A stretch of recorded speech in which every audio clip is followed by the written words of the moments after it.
Hai, Assalamualaikum dan salam sejahtera buat semua. Alhamdulillah. Hari ini kita bersama-sama sekali lagi dalam sesi FB Live bersama saya Dr. Nur Yakin Muhammad Isa, pakar pengujian perubatan dan paru-paru daripada Sunway Medical Center Velocity. Jadi sebelum kita teruskan, saya harap saya dapat respon daripada para netizen sama ada clear ataupun tidak suara saya dan sama ada gambar adalah clear ataupun tidak ya. Jadi hari ini sepatutnya kita mendapatkan update daripada pakar paru-paru dari India, Dr. Hari Kishan Gonbunsla ya. Tapi kerana hal yang tidak dapat dielakkan ya atas sebab-sebab logistik ya, beliau tidak dapat bersama kita pada minggu ini. Jadi beliau akan bersama dengan kita lagi 2 minggu ya, 22 hari bulan Ogos beliau akan mengisi slot beliau ya. Jadi hari ini saya mengambil keputusan untuk membincangkan ya mengenai susah nafas ya.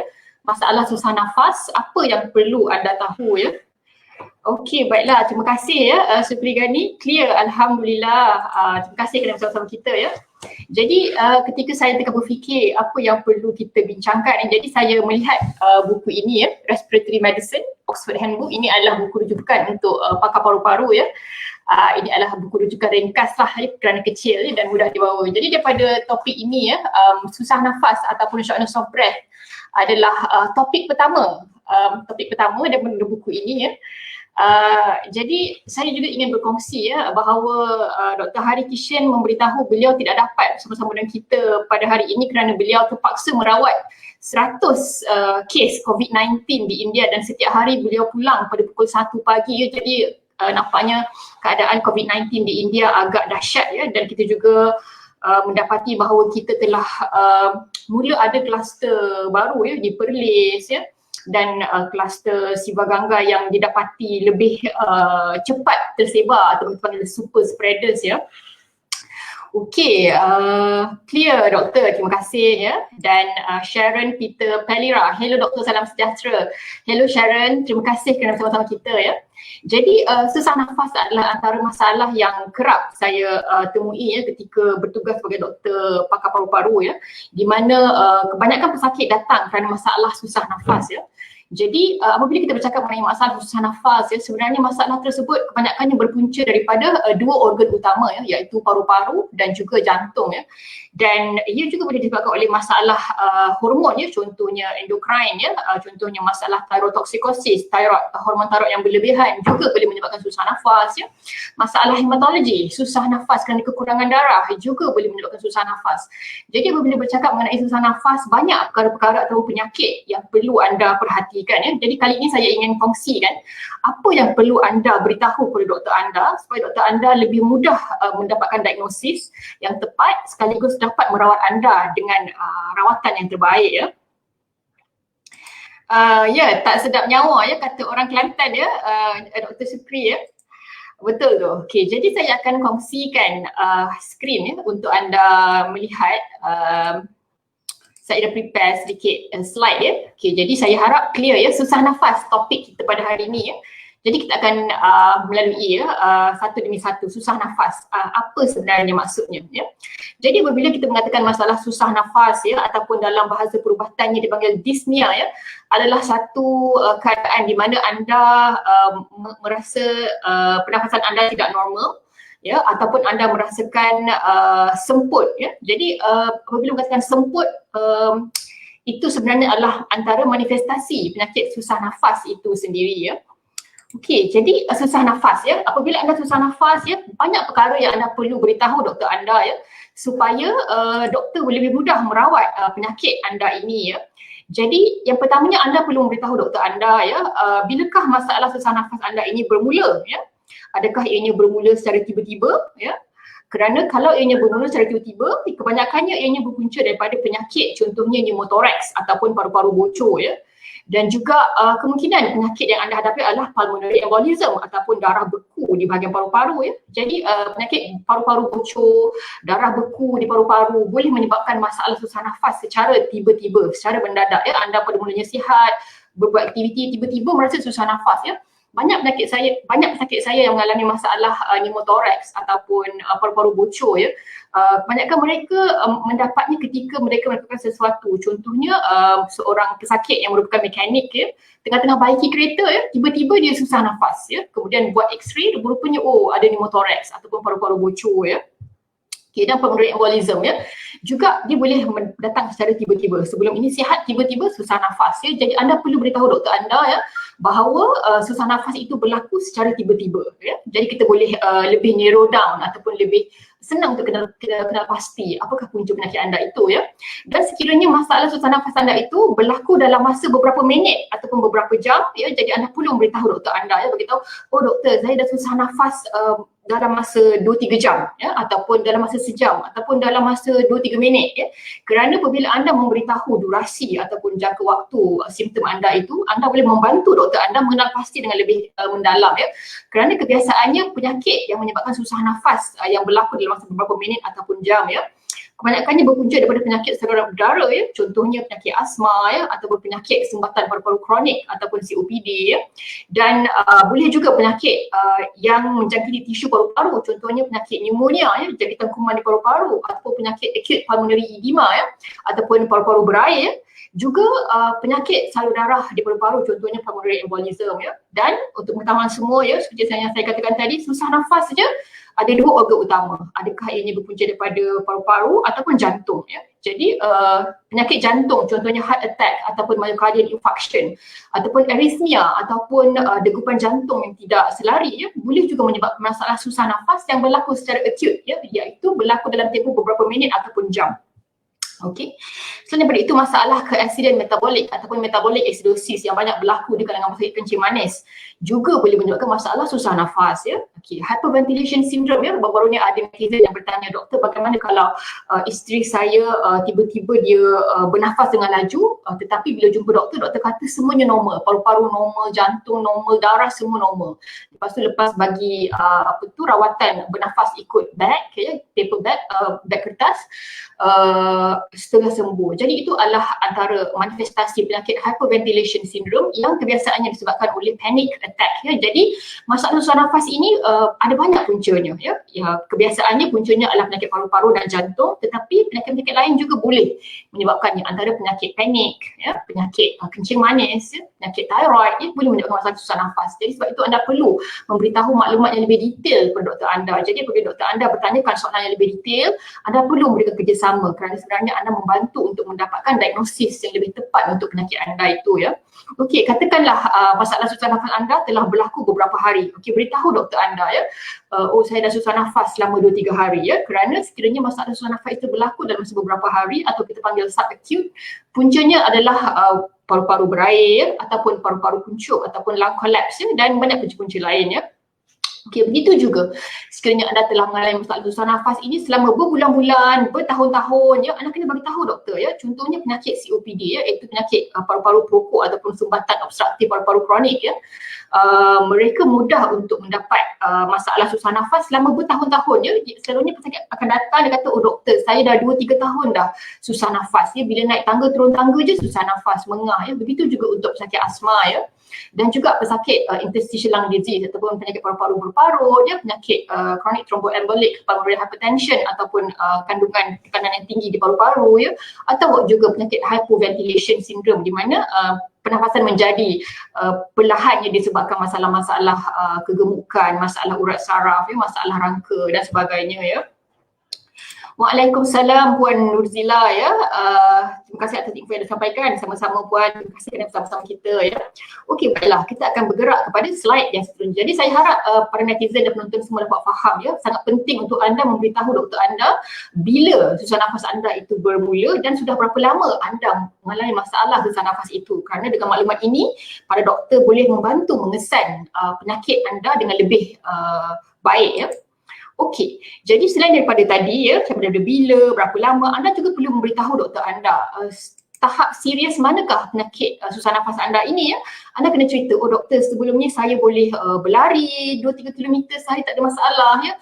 Tapi sejak 2-3 bulan kebelakangan ni saya baru berlari 1 kilometer, saya dah susah nafas. Ya, jadi anda perlu menceritakan betapa serius tahap anda itu ya. Apakah kerja-kerja yang sebelum ni anda boleh buat sekarang dah tak boleh buat dah ya, atau mungkin anda boleh cerita, oh sebelum ni saya boleh sapu rumah, buat kerja-kerja rumah macam biasa, tak ada masalah ya, tapi sejak ada masalah susah nafas ni penyakit saya semakin merudum ya, saya tak boleh dah nak buat kerja-kerja rumah, saya terpaksa minta orang lain bantu buat kerja rumah ya. Jadi anda perlu cerita bagaimana masalah susah nafas ini memberi kesan kepada aktiviti keharian anda, pekerjaan anda. Ada yang terpaksa berhenti kerja ya, ramai penyakit saya yang kata, oh doktor saya terpaksa berhenti kerja sebab sekarang ni bila saya buat kerja sikit dah susah nafas, jadi saya tak boleh bekerja dengan baik sampai terpaksa berhenti kerja, ataupun terpaksa ambil MC ya. Jadi kesan-kesan susah nafas ini anda perlu beritahu kepada doktor anda supaya doktor anda boleh assess atau kena pasti tahap serius mana penyakit yang anda hadapi ini ya, kerana ini boleh memberi clue ataupun panduan ya, apakah kemungkinan penyakit anda itu ya. Selain itu, anda juga boleh memberitahu doktor anda ya, apakah faktor yang menyebabkan anda susah nafas ya. Kebiasaannya untuk pesakit asma contohnya ya. Kebiasaannya pesakit asma, cuaca memainkan peranan yang sangat penting, di mana cuaca yang sejuk ya kerap menyebabkan penyakit serangan asmanya berlaku ya. Jadi kebiasaannya pesakit asma akan berkata kepada doktor, oh doktor saya susah nafas ya, terutamanya pada awal pagi dan di tengah malam. Okey, jadi terus doktor paru-paru terus klik, okey ni nampak macam penyakit asma ya, kerana memang cuaca sangat mempengaruhi pesakit asma dan serangan asma yang mereka boleh dapatkan ya. Dan juga waktu ya, contohnya waktu malam ataupun waktu siang ya. Jadi seperti yang saya katakan tadi, pesakit asma kebiasaannya serangan asmanya berlaku pada waktu awal pagi dan pada waktu tengah malam, di mana cuaca sejuk ya. Posisi tubuh ya, contohnya ada pesakit yang mengatakan, oh saya susah nafas teruk kalau saya baring menelentang ya. Jadi panggil otopnia ya. Kebiasaannya pesakit yang ada masalah jantung ya, lemah jantung, mereka tidak boleh baring flat ya, mereka perlu meninggikan sedikit kepala mereka ketika tidur. Jadi sebab itulah bila kita bertanya kepada pesakit, kita akan tanya, kalau anda tidur menelentang ada susah nafas tak? Kalau saya kata ada, jadi adakah anda perlu pakai 2-3 bantal untuk support kepala anda ya, untuk meninggikan kepala anda ya. Jadi anda perlu beritahu, betul doktor, dulu saya tidur pakai 1 bantal je, tapi sejak 2-3 bulan kebelakangan ni saya terpaksa pakai 2-3 bantal untuk mengurangkan susah nafas saya ketika saya baring flat ya. Jadi itu adalah antara clue ataupun petunjuk mengatakan anda kemungkinan ada masalah jantung ya. Tripopnia adalah satu keadaan di mana anda mengalami masalah ketika tidur di dalam satu sisi ya, contohnya ketika tidur mengira ke kanan atau ke kiri. Sekiranya pesakit itu mengalami masalah paru-paru kanan, ketika dia tidur di paru-paru kanan dia akan merasa lebih susah nafas ya. Begitulah kita panggil tripopnia ataupun aktiviti ya. Okey, aktiviti. Anda perlu beritahu juga ya, aktiviti apa yang menyebabkan susah nafas anda semakin teruk ya. Ada orang bila dia berlari ya, semakin teruk ya, atau kita panggil exercise induced asthma ya. Ada setengah orang bila asma dia menjadi teruk apabila dia melakukan exercise ataupun senaman ya. Okey. Dan berenang ya, ada orang dia berasa susah nafas ketika dia berenang ya. Ini adalah antara punca, antara tanda-tanda penyakit diaphragmatic paralysis ataupun paralisis diaphragm lah. Okey, jadi susah untuk kita menerangkan dalam bahasa Melayu, tapi lebih kurang begitu ya. Jadi anda perlu dengan lebih jelas beritahu doktor anda aktiviti apa yang menyebabkan susah nafas anda semakin teruk. Ada orang ketika dia memasak ya, susah nafas dia lebih teruk. Oh, rupa-rupanya dia ni sebenarnya ada allergic dengan bau asap ya. Jadi bila masak ya, asap tu banyak, jadi dia akan lebih cepat susah nafas ya. Okey, ada soalan daripada Puan Zilanur ya. Doktor nak tanya, hari tu saya angkat beg berat, kemudian 2-3 hari saya bernafas tak normal ya. Bila cek dekat hospital, buat x-ray dan cek jantung semua elok je. Saya risau sebab sebelum ni saya pernah aksiden dan terhempas teruk di bahagian belakang. I see. Okey, jadi angkat beg berat ya. Jadi kita kena 2-3 hari bernafas tidak normal. Okey. Okey, jadi perkara ini perlu pemeriksaan yang lebih lanjut ya Puan Nurzila. Sukar untuk saya jawab melalui sesi Facebook Live begini ya. Tapi cadangan saya ialah mungkin Puan Zila, sekiranya masalah susah nafas itu masih lagi tidak normal ya, boleh berjumpa dengan doktor pakar ya, sama ada pakar paru-paru atau pakar jantung ya, sebab kemungkinan hospital yang Puan pergi itu mereka hanya membuat ujian yang biasalah, contohnya mungkin X-ray dada ataupun ECG ya, tapi kita ada ujian-ujian yang lebih detail. Sekiranya kita benar-benar mengesyaki Puan ada masalah-masalah yang perlu kita selesaikan ya. Okey, Assalamualaikum ya Puan Ismailiza Maizat, terima kasih kerana bersama-sama kita ya Puan Ismailiza. Okey, baiklah. Saya akan pergi ke slide yang seterusnya ya. Okey, apa lagi yang anda perlu beritahu doktor anda ya ketika anda mengalami masalah susah nafas ya. Okey, jadi anda perlu memberitahu sekiranya anda mempunyai simptom-simptom lain yang berkaitan ya. Contohnya simptom batuk berdarah ya. Jadi selain daripada susah nafas, tentunya dan kebiasaannya anda juga akan mengalami simptom-simptom lain ya. Contohnya batuk berdarah ya ataupun batuk berpanjangan ya, kerana susah nafas yang disertai dengan batuk berdarah kebiasaannya itu berpunca daripada penyakit TB ataupun penyakit kanser paru-paru ataupun penyakit pneumonia ya, dan berbagai-bagai lagi ya. Dan sekiranya susah nafas yang diikuti dengan masalah turun berat badan secara mengejut tanpa dijangka ataupun tanpa dirancang ya, hilang berat badan secara mengejut ya dalam masa 2-3 bulan ya, tiba-tiba berat anda berkurang 10 hingga 20 kilo ya, tanpa anda buat exercise, tanpa anda kurangkan makanan, dia mendadak menurun dengan sendiri. Jadi kebiasaannya ada penyakit yang sedang berlaku ya, kebiasaannya penyakit TB atau penyakit kanser ya, boleh menyebabkan perubahan berat badan yang mendadak ya. Jadi selain daripada anda susah nafas, anda perlu cakna, anda perlu memberi perhatian apakah simptom-simptom lain yang turut berlaku bersama-sama dengan simptom susah nafas tersebut untuk anda beritahu kepada doktor anda ya, kerana lebih banyak maklumat yang anda beritahu kepada doktor anda, lebih mudah doktor anda membuat diagnosis yang tepat untuk merawat penyakit anda itu ya. Kaki yang bengkak contohnya ya. Jadi kaki bengkak, anda melihat bagaimana kita menekan ibu jari di kaki anda, kemudian kita nampak ada lubang tertinggal di situ ya. Jadi ini kita panggil pitting edema ya. Edema bermaksud kaki bengkak ya, bermaksud bengkak. Jadi pitting edema ini adalah antara tanda-tanda penyakit jantung yang lemah ya. Jadi penyakit lemah jantung.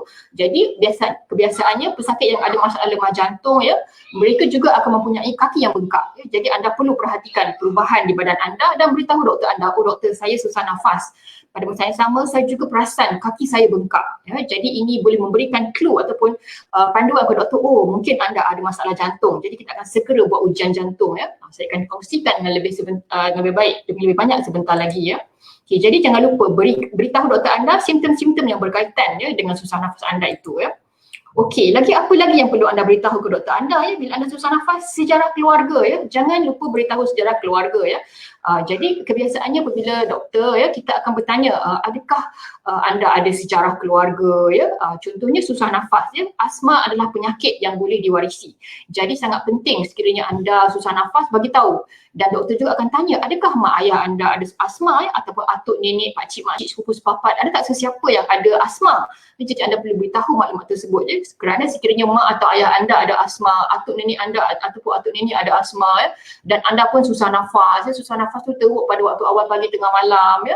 Jadi kemungkinan besar anda sebenarnya menghadapi penyakit asma ya. Begitu juga penyakit kanser ya. Jangan lupa beritahu doktor, oh dalam keluarga ada kanser ya, mak atau ayah ataupun adik-beradik ataupun atuk nenek ada kanser, kerana kanser juga boleh diwarisi ya, kanser boleh merebak dalam keluarga ya. Jadi jangan lupa beritahu sejarah keluarga anda kepada doktor yang merawat supaya kita boleh kenal pasti dengan lebih tepat apakah diagnosis atau penyakit sebenar anda ya, sekaligus merawat penyakit anda dengan kaedah yang lebih baik. Okey, selain daripada itu, apa lagi anda perlu beritahu doktor ya? Okey, jadi jangan lupa beritahu pekerjaan anda ya, kerana pekerjaan juga boleh memberi kesan kepada simptom susah nafas anda ya. Saya pernah berjumpa dengan seorang staff nurse ataupun jururawat ya, yang mengatakan, oh doktor, setiap kali saya pergi kerja, saya susah nafas. Ya, bila balik rumah bercuti, saya tak ada susah nafas ya. Jadi orang selalu tuduh kata saya ni mengelak, tak nak kerja lah, selalu ambil MC. Tapi sebenarnya setelah kita menyiasat, oh rupa-rupanya staff nurse ini ya, dia ada alahan dengan glove ya, dengan plastik glove ya. Setiap kali dia terdedah kepada sarung tangan plastik di tempat kerja, perkara itu akan menyebabkan serangan asmanya datang ya. Tetapi di rumah tidak ada sarung tangan plastik, jadi beliau sihat sahaja di rumah ya. Jadi pekerjaan adalah antara salah satu maklumat yang penting untuk anda beritahu doktor anda supaya kita boleh kenal pasti apakah punca susah nafas anda ya. Jadi pekerjaan ya, selain daripada staff nurse ya, tukang masak ya, tukang masak pun mereka boleh menghadapi masalah susah nafas ketika memasak ya, kerana ada yang alahan dengan mungkin bahan-bahan masakan tadi ya, dan juga mungkin bomba ya, alahan dengan asap-asap kebakaran dan sebagainya. Jadi pekerjaan sangat-sangat penting ya. Juga contohnya kanser paru-paru ya, sekiranya terdedah ataupun bekerja di bidang perkapalan ya, di bidang pembinaan ya, di mana banyak terdedah kepada asbestos. Jadi pendedahan secara jangka masa yang panjang untuk bahan asbestos boleh menjadi risiko untuk mendapat kanser paru-paru ya. Jadi sangat penting untuk anda memberitahu doktor anda apakah pekerjaan anda, berapa lama anda bekerja di sektor tersebut ya, dan berapa lama, berapa jam sehari anda terdedah kepada bahan-bahan yang mungkin boleh menyebabkan susah nafas anda itu berlaku ya. Okay. Hobi ya, anda perlu beritahu doktor anda apakah hobi anda ya, kerana kadang-kadang hobi juga boleh menyebabkan masalah susah nafas anda ya. Contohnya hobi kita adalah menanam pokok bunga ya. Jadi ada setengah pesakit asma yang alahan dengan polen ataupun debu-debu bunga ya. Jadi setiap kali dia berkebun, setiap kali dia gardening ya, menanam pokok, setiap kali itulah dia mendapat masalah susah nafas ya. Jadi anda perlu beritahu apakah hobi anda ya, berapa kerap anda buat hobi anda tersebut, dan dalam masa sehari berapa jam anda peruntukkan masa untuk membuat hobi tersebut, kerana kemungkinan hobi anda ya boleh menyebabkan punca susah nafas anda tersebut. Begitu juga dengan penyakit, contohnya penyakit melioidosis ataupun jangkitan kuman di paru-paru ya, lung melioidosis. Kerana apabila anda berkebun, contohnya saya lebih fokus kepada berkebun sedikit, kalau dalam gambar ni ada nampak orang berkebun ya. Jadi bila seseorang itu berkebun ya, dia mendedahkan dirinya dengan tanah-tanah ya. Jadi kuman melioidosis ini banyak terdapat di tanah ya. Jadi apabila mereka kerap kontak dengan tanah tanpa membasuh tangan dengan baik selepas itu ya, ataupun ada kencing manis yang tidak terkawal, lepas tu buat gardening lagi, itu sebenarnya menimbulkan risiko untuk mendapat jangkitan melioidosis ya. Dan juga swimming ya, kalau berenang-berenang kadang-kadang ada kuman-kuman yang terdapat di kolam renang ya, mudah masuk ke hidung dan seterusnya ke paru-paru, menyebabkan jangkitan kuman di paru-paru. Jadi jangan lupa beritahu doktor anda apakah hobi anda, kerana mungkin itu memberi clue ataupun petunjuk apakah punca susah nafas anda ya. Binatang peliharaan ya, beritahu doktor anda. Kalau anda ada binatang peliharaan ya, berapa ekor binatang peliharaan anda, berapa lama dah anda bela binatang tersebut ya, sama ada kucing ataupun anjing ya. Ada ramai pesakit asma saya yang datang mengadu, oh doktor saya asma tak terkawal, bertahun-tahun ada penyakit asma ya.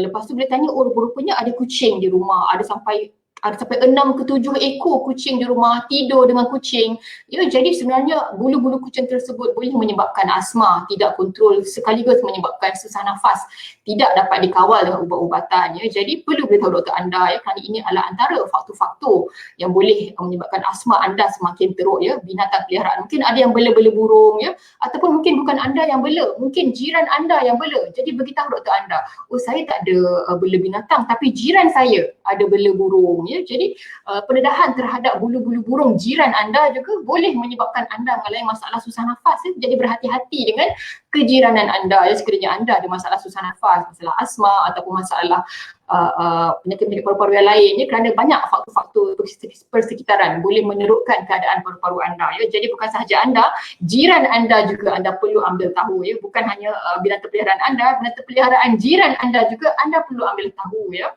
Okeylah. Rokok ya, jadi pastikan anda beritahu sama ada anda merokok ataupun tidak kepada doktor anda ya, ataupun sekiranya anda tidak merokok, adakah suami anda merokok ya, ataupun adakah anak-anak anda merokok, ataupun adakah jiran-jiran ataupun klik ataupun kawan-kawan sepejabat merokok ya, kerana rokok meninggikan risiko untuk masalah paru-paru dan susah nafas ya. Sama ada anda adalah perokok aktif atau perokok pasif ya, anda boleh mendapat kesan ya, sama ada berbentuk kanser paru-paru ya, ataupun berbentuk asma ya. Saya ada banyak menerima pesakit asma ya, yang mana dia tidak merokok tetapi suaminya merokok ya. Ada seorang pesakit saya yang masuk ke ward ya, terpaksa menerima oksigen ya. Kemudian suaminya datang dengan keadaan vape yang tergantung di leher ya. Kemudian memberitahu ya, doktor kenapa asma isteri saya tak terkontrol doktor ya. Jadi saya hanya melihat saja dengan keadaan vape yang tergantung di lehernya. Saya cakap ya mungkin vape tuan tu antara punca yang menyebabkan asma isteri anda tidak terkontrol ya. Jadi anda perlu fahami ya, asma adalah satu penyakit yang sangat sensitif ya. Dia mudah mendapat serangan sekiranya environment ataupun udara sekeliling yang tidak bersih ya, dan juga ini memberi kesan terutamanya kepada wanita dan kanak-kanak ya.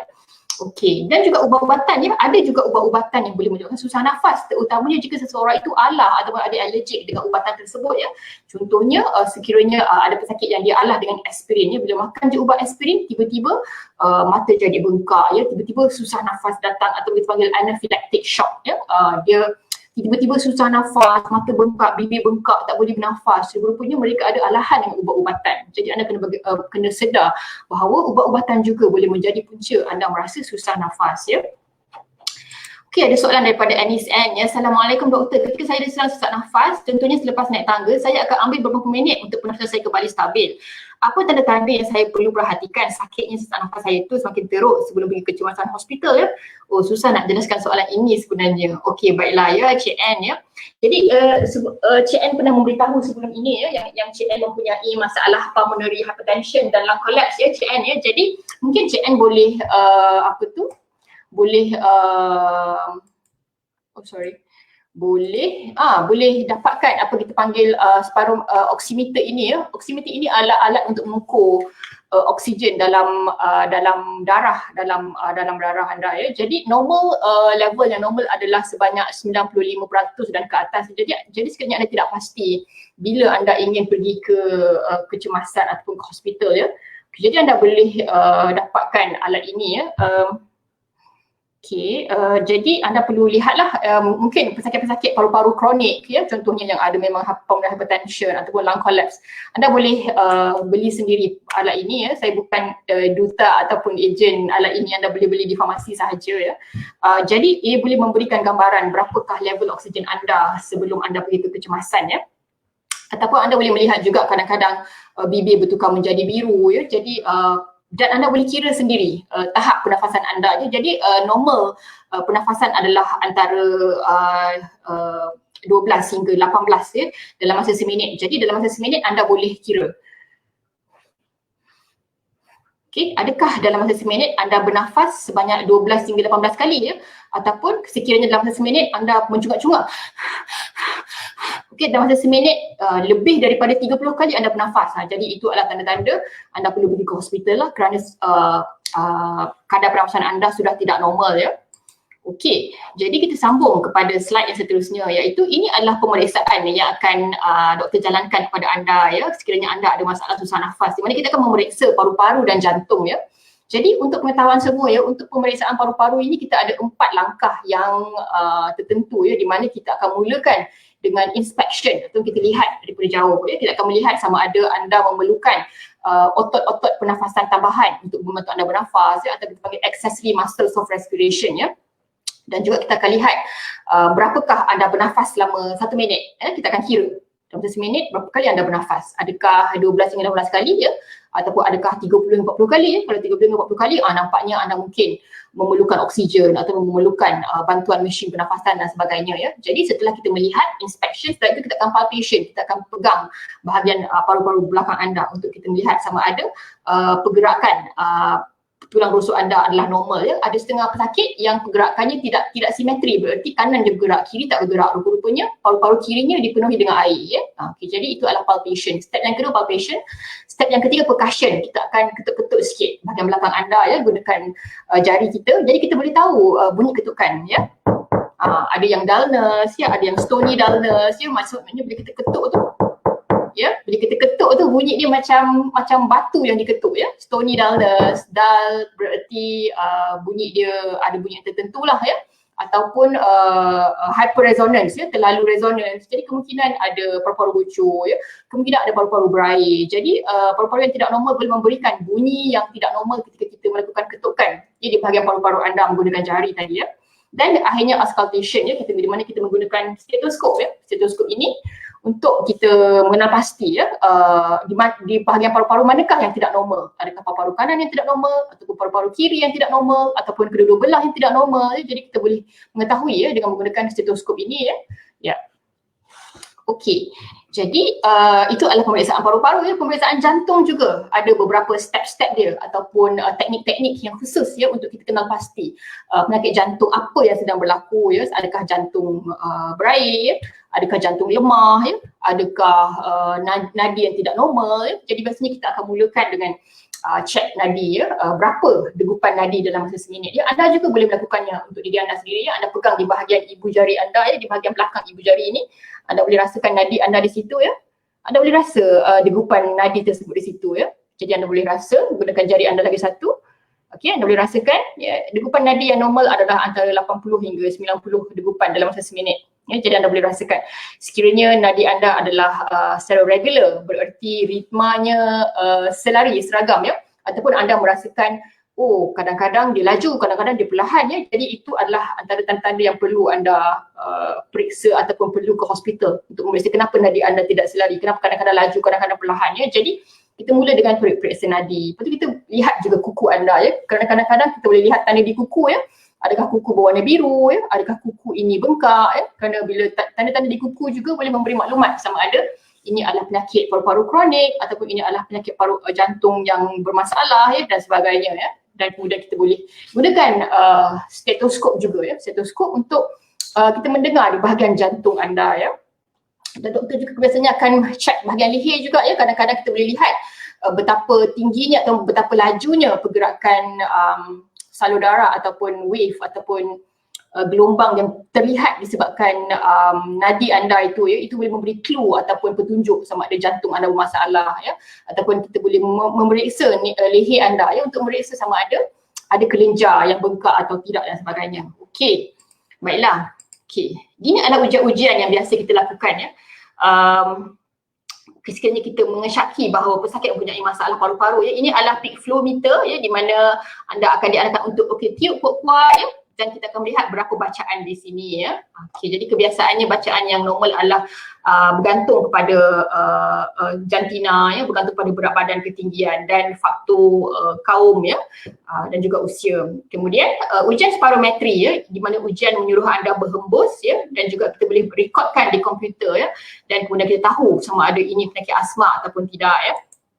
Okey, ini adalah X-ray dada ya. Ini adalah paru-paru kanan, paru-paru kiri ya. Kita boleh lihat kalau ada keputihan yang tak normal ya. Selalu saya kongsikan di Facebook post saya, oh pesakit kata oh ada keputihan di bahagian paru-paru ya.